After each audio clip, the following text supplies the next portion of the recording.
I thank you, Senator. I would say that, with programs like that that are targeting in part towards smaller communities that don't have the same track record of working closely with our agency, you and your colleagues are our best marketers often. And so we'd very much welcome the opportunity to come put our staff out in your areas, maybe working with some of your regional staff, which I know they do now, to find those parties who might be good local partners for smaller SIF projects. Thank you very much. Two more, Denny.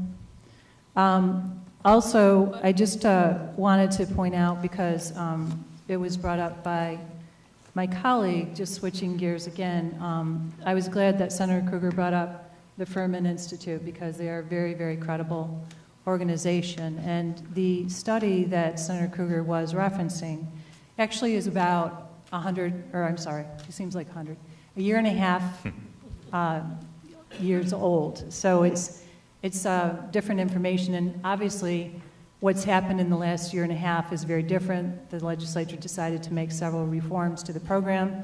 Unfortunately, it's expired right now, so I just want to point that out and set the record straight, because I want our colleagues to understand the most recent Furman report that came out in November of 2015.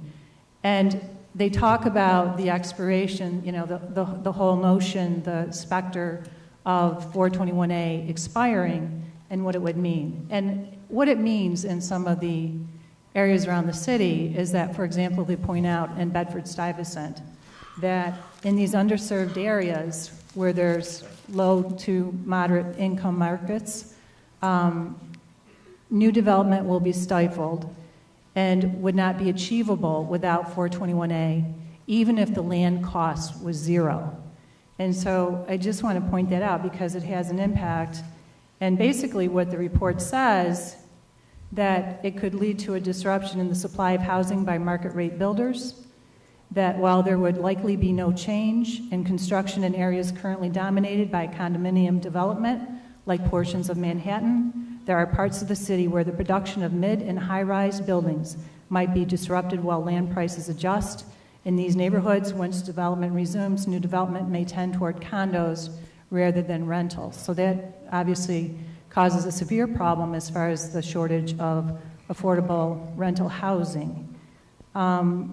It also goes on to say that, it explores what might happen if the newly revised program goes into effect 2016 without any increase in construction costs, and it shows that compared to what the existing 421A program might have created, there are likely to be more affordable rental housing units, but some of these units could be serving higher income households. And it says, finally, if construction costs increase, the report notes that the development of rental housing could become even more expensive, and if this were to happen, the government would have to increase the level of other subsidies to cover the increased costs, thus restraining the type and amount of affordable housing that can be produced with a given amount of government resources. So we know that government resources are not infinite, they're finite. For sure. We have a serious housing shortage in New York City, and so I just wanted to point that out to my colleagues. Finally, I just want to talk about supportive housing very quickly. The governor, as was covered previously, committed to 20,000 units of supportive housing over the next 15 years, and $2.6 billion is budgeted for the first 5 years for 6,000 of the 20,000 units. And how much of those dollars would be used for capital, and how much would be for services and operating costs? I believe the 2.6 is I want to make sure I get this right. I think the 2.6 is largely the capital piece, and then there's a smaller piece included in that for operating services. There's about 125 of that is for services. But again, two things. One is I'll be happy to come back to you with that. And second, I know on the operating and services side, you'll be talking to some of my human services colleagues later in the week or early next week, and that really is their purview. That's great, because I know you mentioned previously the multi-agency approach. You bet. One of the challenges that we face with supportive housing is that some of the wraparound services that people need, they're in supportive housing because they have some kind of need that maybe has to do with mental health, maybe being a veteran, whatever it is. And I think that we need to take a look at that to make sure that those needs are met. I was wondering about For example, these populations that I just referenced, do you have a goal as to how many mentally ill, how many are veterans, how many are homeless? Have you done some kind of breakdown on what you'd like to achieve with those dollars? So I think in the early part of this program, we're going to take an approach that doesn't specify, doesn't target capital. Just speaking on the capital side, doesn't target capital to particular populations, on the theory that the first thing that developers of supportive housing are going to do is go to the human services agencies and make a case for their own contracts and services, and then they come to us for capital. So by the time they get to us, in some ways the human services side of the state government will have made the assessment about the relative level of need at each of those in each of those areas of need. We have a sense of what data looks like, but it's going to change from year to year, and so we're trying to maintain a balance between allocating capital as we have a sense that it is needed now, and being able to maintain the flexibility from year to year, so that we're not locked in a system that isn't applicable. Okay, thank you. Mm-hmm. We talk a lot about being one state, and so I was wondering, is there a breakdown about how many units would be divided between upstate and downstate? And I'd be curious to know what upstate share would be. I think we haven't broken it down specifically, Senator, but unlike, for example, past New York contract, this is an all-state. The governor's piece is an all-state commitment. The 6,000 units is statewide. As you know, the problem of homelessness is absolutely not limited to New York City.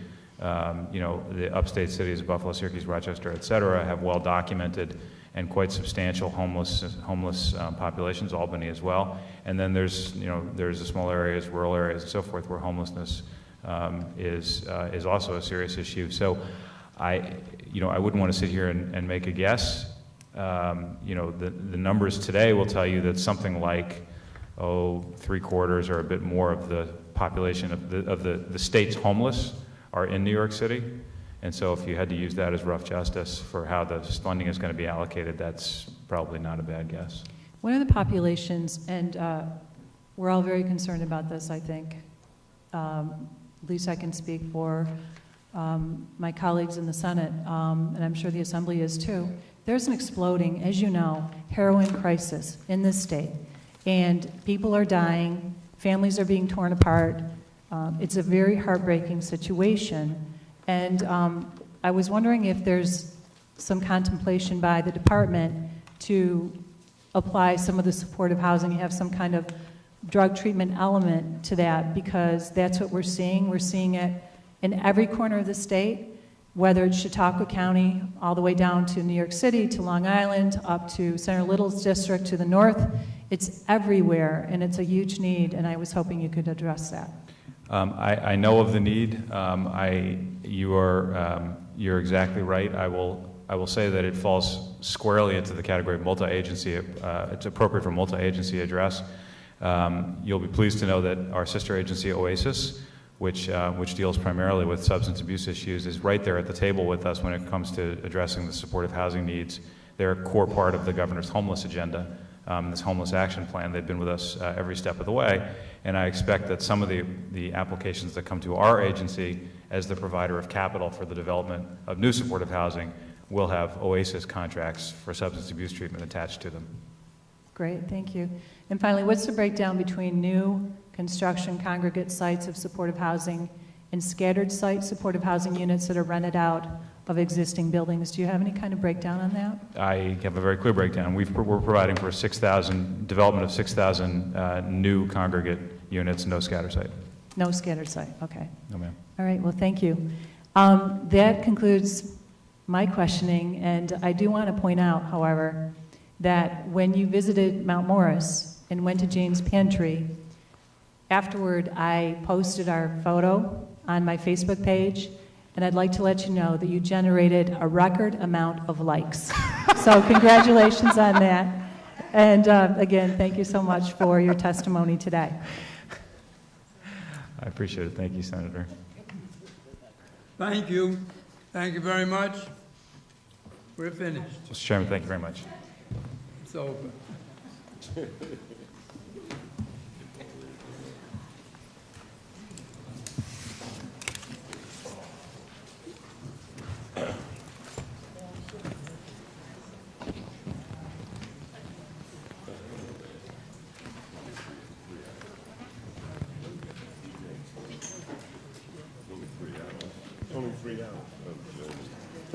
Yes.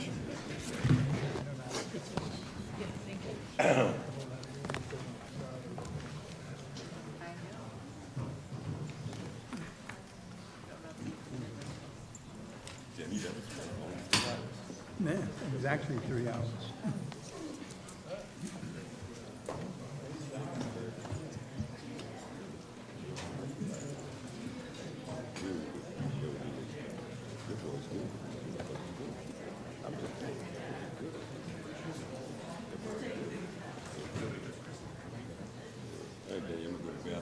Okay. I asked him. It's my fault, Liz. It's my fault, right, man. Hi there. I mean, Carl, you have to read the form if you want to. Should I burn it or? It's a Mustang, not Mustang, but a red Pontiac convertible. Yeah, it had something on it.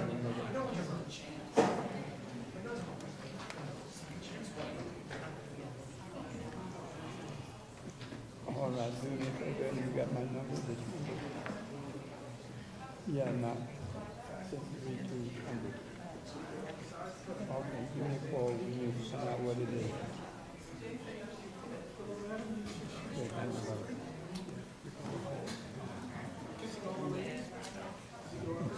All crashed yesterday. Just went out.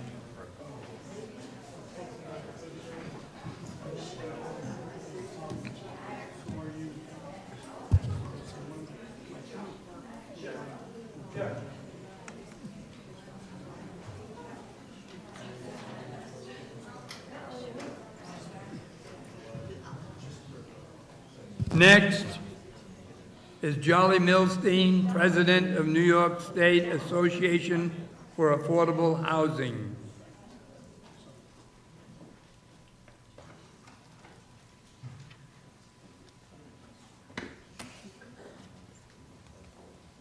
Hello. Good afternoon, Good afternoon. which is better Thank- than good Good evening. afternoon. Oh, good. There's two. All right, we have a few.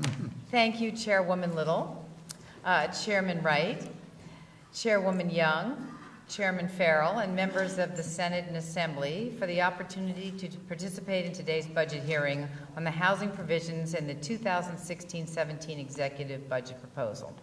My name is Jolie Milstein, President and CEO of the New York State Association for Affordable Housing, or NYSAFA, the trade association for New York's affordable housing industry statewide. Our 375 members include for-profit, not-for-profit developers, lenders, investors, construction companies, attorneys, architects, and others active in the financing, construction, and operation of affordable housing. Together, NYSAFA's members are responsible for most of the housing built in New York State with federal, state, or local subsidies. We thank you for your continued support for affordable housing. The affordability of the ability of NYSAFA's members to provide thousands of safe, new, and rehabilitated affordable housing units each year for low, moderate, and middle-income families would not be possible without your dedication. New York State's support is critical given the growing housing crisis throughout the state and the urgent need for safe, quality, affordable housing. NYSAFA commends Governor Cuomo for recognizing the urgency of New York's housing crisis through the House New York 2020 initiative, by which the state would commit $20 billion to address homelessness and to create and preserve 100,000 affordable units across the state. This commitment could not come at a more critical time. There are currently more than 3 million households across New York State that exceed the affordability threshold for housing. That is, they pay 30% or more of the household income for housing costs. Of this population, more than 1.5 million households paid a staggering 50% or more of their income for housing. In Bronx County, over 57% of households have rents above the affordability threshold. In Monroe County, that percentage is 56%. In Tompkins County, it is 58%. On any given night, more than 80,000 people are homeless in New York State, many of them children.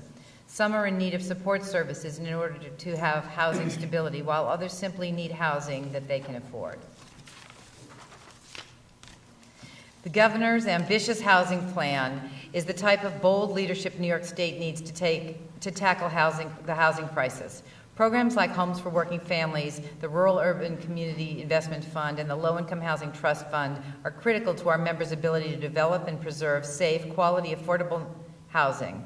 NYSAFA supports the governor's proposed appropriations of $26.75 million for Homes for Working Families, $35.3 million for SIF, and $54.2 million for the Housing Trust Fund. These funds will provide critical gap funding for affordable projects to enable mixed-use affordable housing development in urban areas and rural affordable housing projects to be built to the scale of smaller communities, and to support the continued production of preservation of affordable housing for low-income New Yorkers. NYSAFA also supports $8 million annual allocation for SLIC over the next 5 years, which will help further build a robust investor market and generate greater private equity in affordable housing projects. The governor's plan recognizes the reality that the development and preservation of affordable housing is a multi-year process.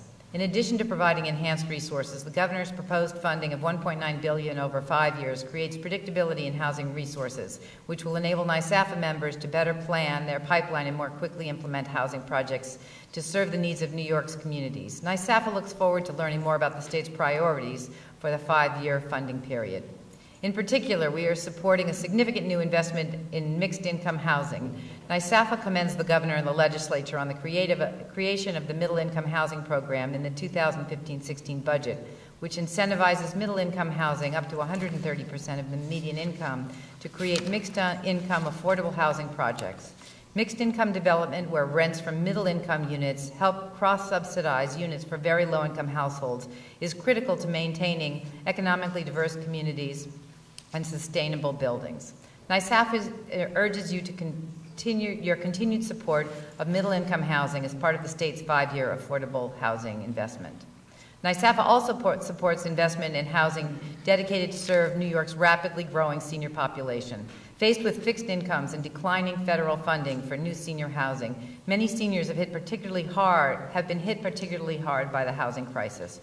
Funding of affordable senior developments with resident advisors is critical to ensuring seniors have a safe and affordable place to live that allows them to stay in their communities. With your support, we can provide the funding to subsidize the new senior housing program and help provide clean, safe housing and necessary services for some of our most vulnerable population. Shall I continue? NYSAFA further supports the use of tax-exempt private activity bonds to subsidize affordable housing projects throughout the state.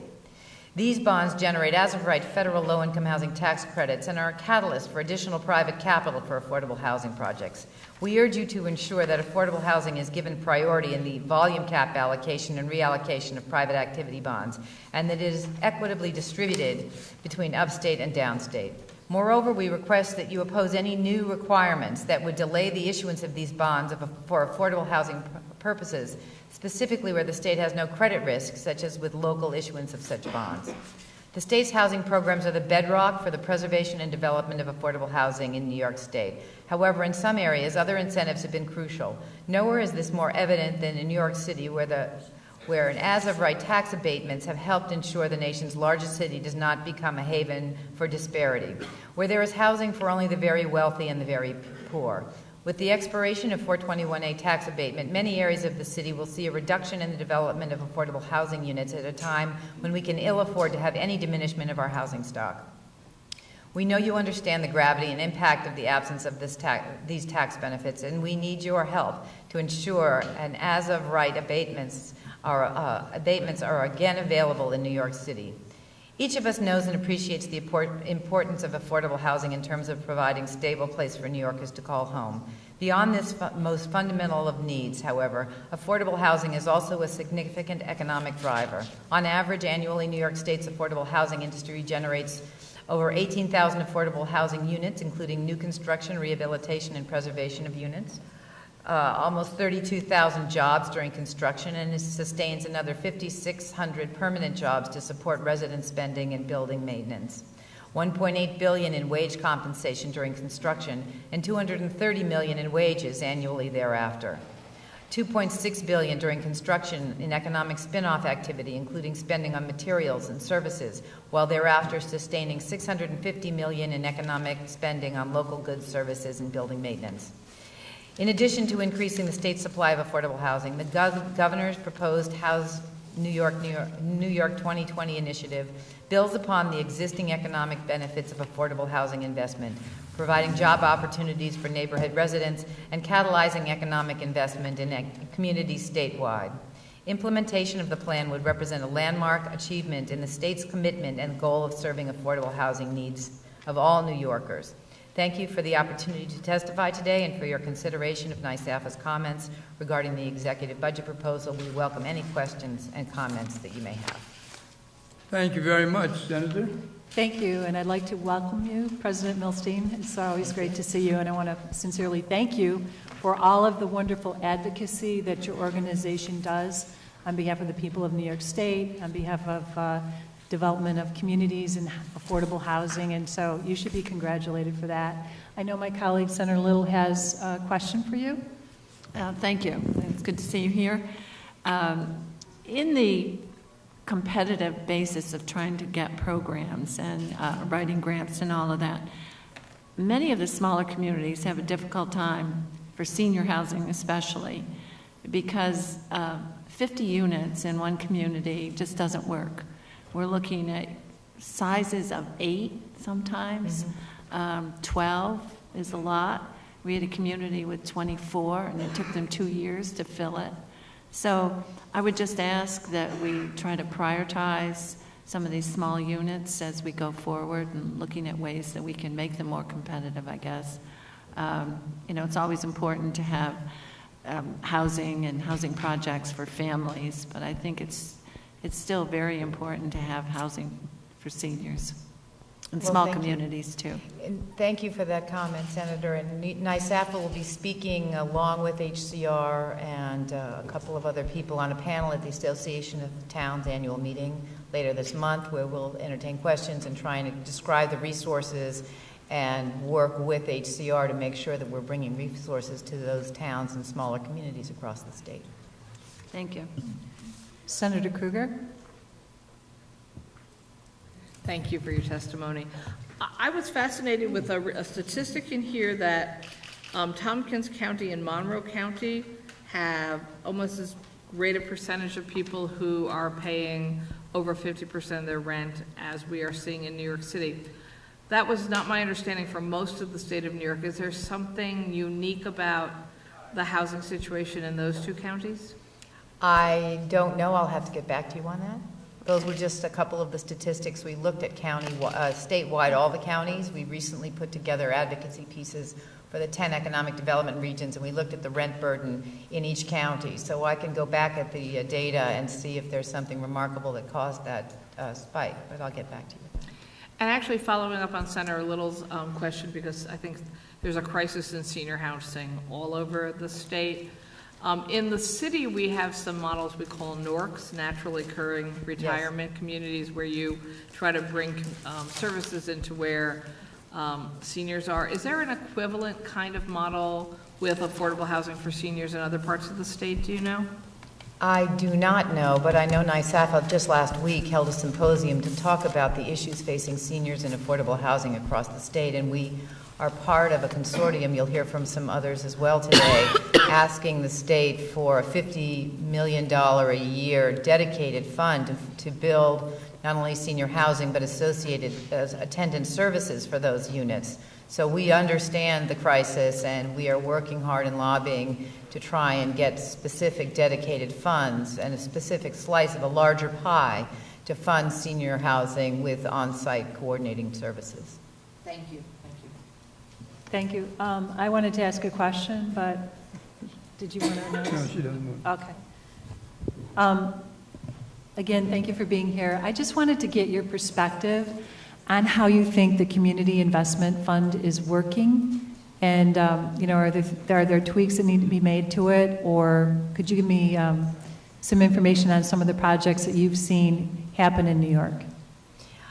My understanding, and from site visits, I think I can say in a fairly educated way that the fund is very popular and quite successful, which is why we've been lobbying and asking for an increase in the funds, both on the rural side and specifically on the urban side. I can say, because we're mostly in New York City looking at projects, that the ability to fund on-site commercial or community space in these projects has made the buildings and the projects and the people who live in them and the communities that they serve much better developments. So I think you see things on the ground floor of affordable housing projects taking advantage of this funding, providing community services like daycare or retail space. So not just helping the people who live in the building, but really they're an act of community development. On the rural side, we see projects that would not be able to get funded in these smaller projects, these smaller rural projects. It's really a gap filler that allows these projects to go forward. Incredibly important resource, not as a standalone, but really in the capital stack that allows these projects to go forward. And we're hoping that we're able to get some more funds into that program because it is so oversubscribed and highly successful. I agree, so thank you so much. Thank you. Assemblyman Wright. I was going to say good morning, good afternoon, Ms. Milstein. You may have answered it already. It certainly was a topic of discussion with our prior testifier, the Commissioner of Housing. 421A, what have you heard? What will you hear? What are the ramifications of it not being around now? Well, I heard the commissioners say that the state will get a lot of housing built with or without the incentive, and I understand that. I think the problem is without 421A, you're spending valuable resources, whether it's the state's resources or someone else's, to pay the real property tax on affordable housing, primarily rental units. So it's just taking money taxpayer money out of one pocket and giving it back to the city to pay real property taxes, and we believe that that's not a good use of resources, and we would like to see an as-of-right abatement reinstated so that we could continue to build particularly rental housing in New York City and some of the non-Midtown Manhattan areas. We think, and I think the commissioner backed this up, that developers who are holding property will build instead condominiums in those areas rather than affordable rent. It's just so expensive to build rental housing that either the rental housing won't get built or we'll use those valuable resources, tax resources, taxpayer dollars, to pay the real property tax going forward.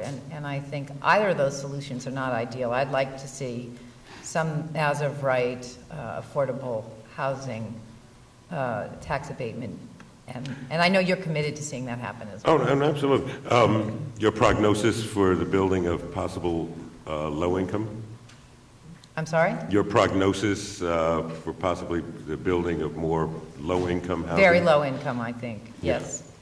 I think that everyone, all of our colleagues in the affordable housing industry are very committed to building a variety of units, and particularly addressing not only very low income in the 20 or 30% of the area median income, but also some middle income units in the same project to offset those costs. We believe that cross-subsidy works well. We believe in mixed income projects, and I think that's really the centerpiece for NYSAFA's advocacy for 2016 is finding more resources and shining a light on the success stories of those mixed income projects across the state. Thank you. Thank you for your question. Senator. Thank you. Anyone else? All right. Thank you very much. Thank you very much. It's a pleasure to be here. Thank you.